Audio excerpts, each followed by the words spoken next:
Dear friends, इस वक्त मैं झील सैफुल मुलूक में मौजूद हूँ और हमारे साथ हमारे दोस्त हैं, हमज़ा भाई हैं और उनके दोस्त भी हैं। और माशाल्लाह पंजाब में शदीद तरीन गर्मी थी, लेकिन आप यकीन करें कि यहाँ आके हमें ये देखें गर्म सूट पहनने के बावजूद भी शदीद सर्दी लग रही है।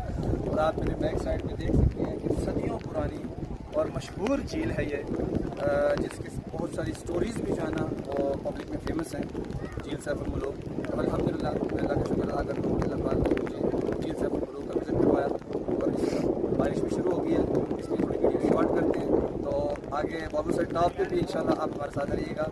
अल्लाह ने चाहा तो फिर